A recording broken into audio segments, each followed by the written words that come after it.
Hello friends, मैं हूं स्नेहिल और आप देख रहे हैं स्नेहिल 360।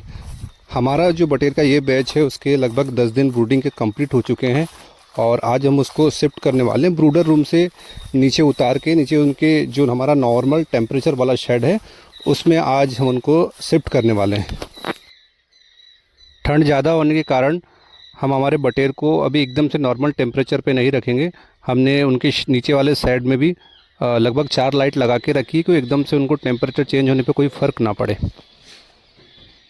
और फिर धीरे धीरे हम लाइट की संख्या कम करते जाएंगे और उन्हें नॉर्मल टेम्परेचर पे ले आएंगे।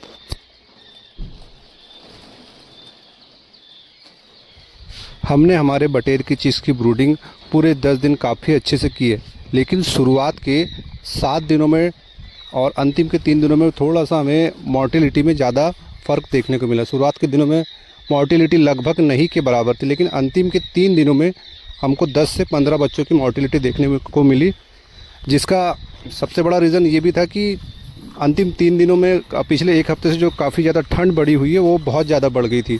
और दूसरी चीज़, हमारे फार्म की जो हमारी बोर की मोटर है वो ख़राब हो चुकी थी, जिसके कारण हमको 2-3 दिन कुएँ का पानी पिलाना पड़ा। और कुएँ का पानी ठंड के दिनों में काफ़ी ठंडा होता है, तो एकदम से हमने उनको जो नॉर्मल पानी देते थे बोर का, हमने उसको ठंडे पानी से शिफ्ट कर दिया।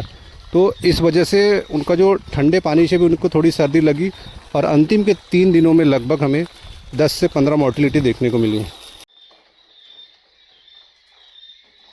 अभी हम हमारे बटेर को चिक्स को ठंडी से बचाने के लिए एंटीबायोटिक्स भी दे रहे हैं और मल्टीविटामिन भी दे रहे हैं कि जल्दी से वो रिकवरी करे और अच्छे से ग्रोथ ले। सबसे पहले हमने हमारे शेड में धान की भूसी बिछाई और भूसी बिछाने के पहले और बाद में दोनों ही टाइम हमने कार्सोलिन TH का छिड़काव किया, जिससे कि हमारा शेड बैक्टीरिया मुक्त हो जाए और किसी भी तरह की कोई बीमारी होने का खतरा ना रहे।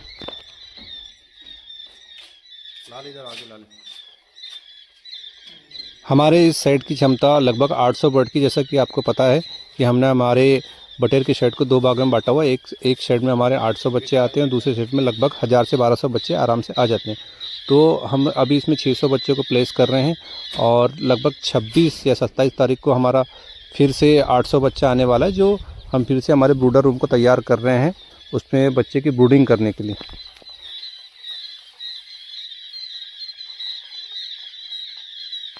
बटेर फार्मिंग में सभी किसान भाइयों को जो ध्यान रखने योग्य जो बात होती है वो होती है बटेर की चिक्स की ब्रूडिंग।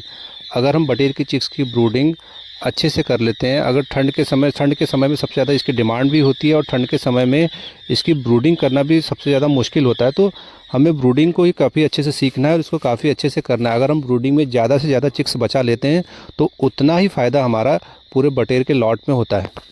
बटेर फार्मिंग में वैसे तो दवाइयों का उपयोग बिल्कुल भी नहीं होता या ना के बराबर होता है, लेकिन ठंड में हमें सुरक्षा की दृष्टि से एंटीबायोटिक्स और मल्टीविटामिन हमारी चीज़ को देना चाहिए ब्रूडिंग के दौरान 3-3 दिन के अंतराल में। और अगर लगता है कि किसी तरह की कोई लीवर या किडनी की प्रॉब्लम आती है तो नेफ्रॉन या और कोई अन्य दवाइयाँ हम उनको दे सकते हैं, वो भी स्पेशली ठंड के मौसम में।